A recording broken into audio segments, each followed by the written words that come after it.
this chap, number 40 chap, very excellent player. Yeah, in Chisapo. Very good player. And Bismarck found it very difficult handling him. I've said that, look, if you really want to handle a left-footed winger on the right, you need a right-footed left back. And that was the equalizer over there. That's quite unfortunate. But you talk about Brandon in Chisapo, who yesterday was by far their best player. And I'm saying that yes, because he gave Bismarck a lot of time. Because Bismarck never had the support from Ibn Zaban. When he goes to the right side where you are down, so that is where you see Gobi Henderson. When he comes to the left and then Bismarck is getting a lot of pressure, Ibn Zaban has to come in. And then Eche Doggy has to drop.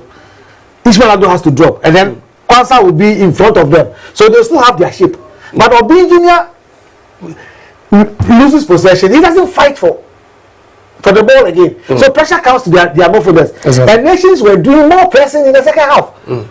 And they have more players who can handle the ball, who can hold on to possession and commit to the defense of out of Lions. So practically, I knew they were going to score, but how the goal came was something that I felt that the Lions let themselves down. Though they had opportunities that I felt that they could have scored. I mean, Freeman had again, he had opportunity where I felt that he could have gone through to score. But hey, it was a good game. When you look at the nation's team before Frimpong Manson, it was like if you doesn't score, the team struggled to score a goal. But Frimpong Manson came in. Now we have multiple goal scorers in the team. So it tells you Frimpong Manson has added something to the attacking instinct of the nation's FC team. That is one thing that is helping the team. Kasi Mingus did, it was all about Emmanuel Ano. You see, we shouldn't be speaking about nations alone.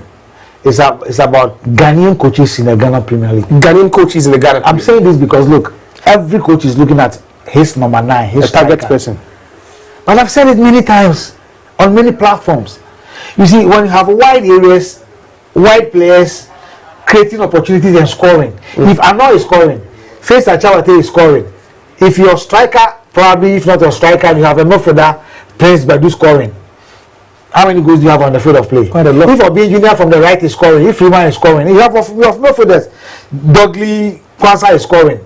If Kotoko Pitamido Akwa is scoring, if Hubert Dewu is scoring, and Kwapoku do not score, and then probably those who assist, you've done a good job. When you go to Mediama, if Adam doesn't score, and you have Emmanuel and Nkrumah scoring, you have Prince Owusu scoring, it tells me that the coach are doing something. When you go to Europe, when you go to Liverpool, who is their striker? Most of is their top scorer. It's not a typical number 9. Gakpo is not number 9. You go to Arsenal, who has been scoring for them? You go to Real Madrid, Mbappe is not a typical number 9. He's been scoring. Vinicius will be scoring. You go to Barcelona, Rafinha, Lamine, they are all attacking players, and they've been taught how to score, and they also improvise. But the moment a season ends and a striker scores a goal against a big club in this country, in Ghana here, they'll be going for the player because he scored 2 or 3 goals against us, so we can go for him. Forgetting that, especially Peter Amido Akwa last season squandered about 20 chances. If he has scored 10, Albert Amon has scored 5.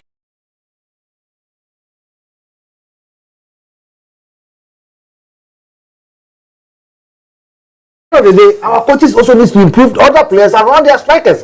So if your striker do not score, create the opportunity. And we media, we pundits, we need to also appreciate assists in football. Because the moment a player assists, we don't mention the player, we always focus on the player who scored the goal. So the assist player will be selfish the next time he gets the opportunity. Alright, so we still build it up to that 3:30 kickoff time game from the Hohoe Sports Stadium, where it's Hohoe United taking on Kumasi Asante Kotoko. The other games coming up as well at 3 p.m. We'll take a look at all that, but now it's time to head for a commercial break. When we are back, there's more to discuss on our featured game for the